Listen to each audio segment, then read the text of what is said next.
I'm Andrea Oden, and this is my brand story. The early years. I began my road to leadership as a secretary. In fact, my title was Secretary 2. I never met a Secretary 1 or a Secretary 3, but I was a Secretary 2. And let me just tell you, I loved my job. I was the secretary to the vice president of human resource. And I want you to think back to that show, Mad Men. I was that kind of secretary. Nobody got to my boss without going through me first. Everything started and ended with me. As the secretary, I got to sit in on meetings with top level executives, all the way up to the C-suite. I had the power and everybody knew it. Then one day, my boss called me into his office and told me that he was being promoted and would be relocating his family to another state. He also told me it was time. It was time for me to stop playing small. It was time for me to stop being a secretary. He said, Andrea, you are way too smart to stay in this role. In meetings with my direct reports, you have more answers than they do. It's time. He went on to say that there are a few HR roles coming open, and I want you to take a look and go apply for something. I often tell this story as my very first promotion. Taking my boss's advice, I applied for an open HR position. The way I heard the story, the decision came down to two other candidates and me.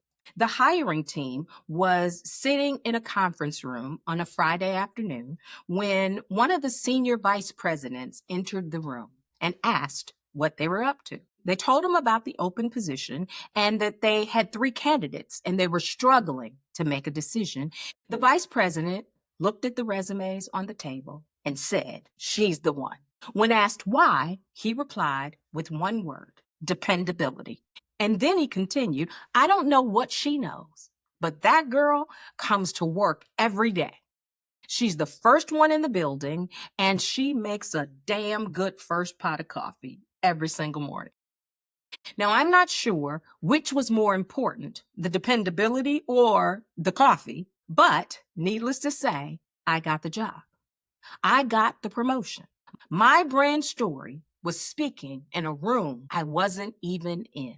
I was dependable and I made good coffee. I wish I could say that that was the start of a brand story that continued to soar. It wasn't. I was promoted, but I remained stuck at that level for years. During those years, I trained 3 different bosses. You heard that right. I trained my bosses. In fact, when boss number 2 left, I was the interim manager for 6 months while the company waited for my new boss to complete her 1-year enroll requirement so that she could be relocated and promoted into the manager role. Now, isn't that something?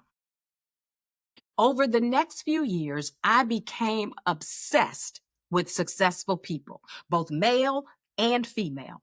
I looked for strategies and clues and ultimately principles. The key to every promotion lies within certain principles. The number one principle, the brand principle. From that time till now, it has been my number one priority to be intentional about my story. Instead of just working hard at doing the job, I worked hard to make sure that my story was heard and told over and over again by the right people. And just like that big fish, the fisherman who catches the big fish, and every time he tells the story, it gets bigger and bigger. My story, just like the big fish, keeps getting bigger and better every time it's told. And now it's time to create your brand, the brand that grows as you grow, the brand that keeps people not only talking, but longing for more. Let's create your brand story.